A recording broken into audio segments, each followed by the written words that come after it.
పాపం చంద్రశేఖర్ రెడ్డి గారు మరి ఏం విన్నాడో, ఎవరేం చెప్పారో, ఏం మాట్లాడుతున్నాడో తెలిసినట్లే.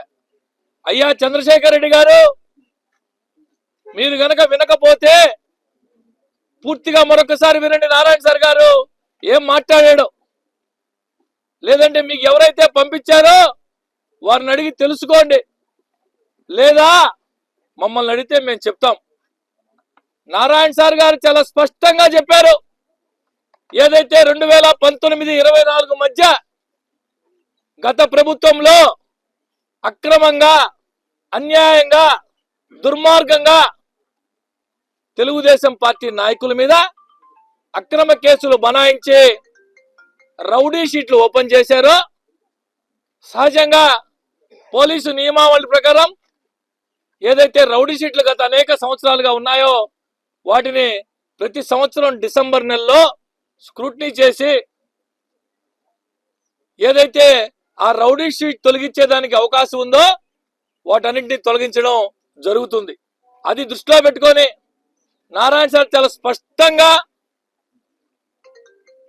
ఇదేమో సీక్రెట్ గాను 4 కోట్ల మధ్య చెప్పింది కాదు, దాదాపు 3000 మంది నారాయణ సార్ కుటుంబ సభ్యులు ఉన్న దాంట్లో స్పష్టంగా చెప్పారు.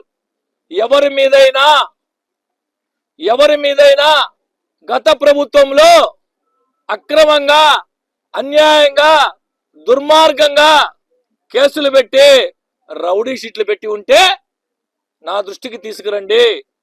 స్థానికంగా ఉన్న మీ మన తెలుగుదేశం పార్టీ నాయకత్వం ద్వారా కావచ్చు, లేదంటే నారాయణ సార్ గారి కార్యాలయంలో పనిచేసే సిబ్బంది దృష్టికైనా తీసుకొస్తే నేను పరిశీలించి ఎస్పీ గారికి పంపించి ఎస్పీ గారి ద్వారా కూడా వెరిఫై చేయించి అవి నిజంగా దొంగ కేసులు అయి ఉంటే, తప్పుడు కేసులు అయి ఉంటే, దుర్మార్గంగా రౌడీ షీట్లు ఓపెన్ చేసుంటే, కేవలం తెలుగుదేశం పార్టీలో తిరుగుతున్నారనే ఒకే ఒక కారణంతో వారి మీద అక్రమ కేసులు బనాయించి రౌడీ షీట్లు గాని పెట్టి ఉంటే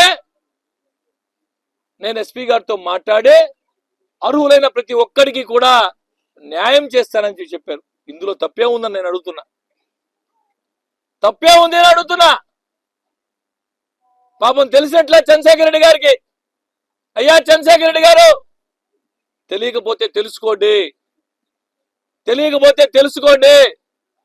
దుర్మార్గంగా తప్పుడు కేసులు పెట్టినటువంటి తెలుగుదేశం పార్టీ నాయకులు, కార్యకర్తలు మీరు ఏదైనా ఇబ్బందులుంటే ఆ నియోజకవర్గం నుంచి ప్రాతినిధ్యం వహిస్తూ రాష్ట్రంలో ఒక మంత్రి హోదాలో ఉన్న నాయకుడు తమ కోసం, తమ పార్టీ కోసం కష్టపడి పనిచేసి అన్యాయంగా పార్టీ కోసం పనిచేసిన దానికే అక్రమ కేసులు బనాయించుకొని రౌడీ షీట్లు పెట్టించుకున్న దానికి నేనంతా పరిష్కారం చూపిస్తా అంటే తప్ప ఎక్కడైనా ఉందా ఇది అని అడుగుతున్నా. చంద్రశేఖర్ రెడ్డి గారు రాజకీయాల్లోకి వచ్చి పాపం 3 సంవత్సరాలు 4 సంవత్సరాలు కూడా అయినట్లే.